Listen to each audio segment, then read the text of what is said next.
সকালবেলা ঘুম থেকে ওঠার পরে যখন এই সুন্দরীদের সঙ্গে দেখা হয় তখন এমনিতেই মনটা শান্ত হয়ে যায়। দেখুন কি অপূর্ব সুন্দর ফুটে রয়েছে আকাশের দিকে মুখ করে। সকালবেলা সুন্দরীদের দেখার পরে কাজকর্ম শুরু করে দিলাম। ছোটো মেয়ে চলে গেল স্কুলে, এখন তো মর্নিং স্কুল হচ্ছে গরমের সময়। একদিক দিয়ে ভালো হয়েছে, মর্নিংয়ে স্কুল হওয়াতে বাচ্চাগুলো অন্তত রোদ গরমের হাত থেকে জোরে মারলেই গল গল করে বেরোচ্ছে।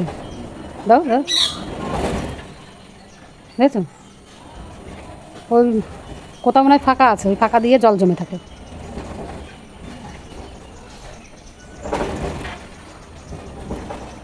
এত গরম পড়ছে ইদানিং, মাঝে মধ্যে মনে হয় রান্না থেকে যদি দুটো একটা দিন ছুটি পেতাম তাহলে বেশ ভালো হতো, কিন্তু সেটা তো হবার নয়। আমার দিকে মুখ চেয়ে বসে আছে আমাদের পরিবারের 5-6টা মানুষ। 5-6টা বললে ভুল হবে, পোষ্যগুলোও মুখ চেয়ে বসে থাকে। তাহলে প্রত্যেকটা মানুষ ওই একটা মানুষের মুখের দিকে তাকিয়ে বসে থাকে। রোদ গরম যাই হোক আমাকে করতেই হবে। যাই হোক, রান্না অর্ধেকটা করে নিয়ে তারপরে মেয়েকে নিয়ে বেরিয়ে পড়লাম ডাক্তারের কাছে। আবার বাড়ি গিয়ে বাকি রান্নাটা করতে হবে। জানি না কতটা ভিড় হবে, যাই হোক ডাক্তারের কাছে আমরা পৌঁছে গেছি। আর সত্যি কথা বলতে কি, আমাদের ভাগ্যটা আজকে ভীষণই ভালো ছিল। ডাক্তার বেরিয়ে যাবে ঠিক তার আগের মুহূর্তে আমরা ঢুকেছি।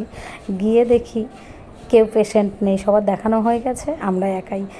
যাওয়ার সঙ্গে সঙ্গে আমাদের দেখানো হয়ে গেল। তারপরে এই যে বাড়িতে এসে আমি বাকি মাছের ঝোলটা রান্না করে নিলাম।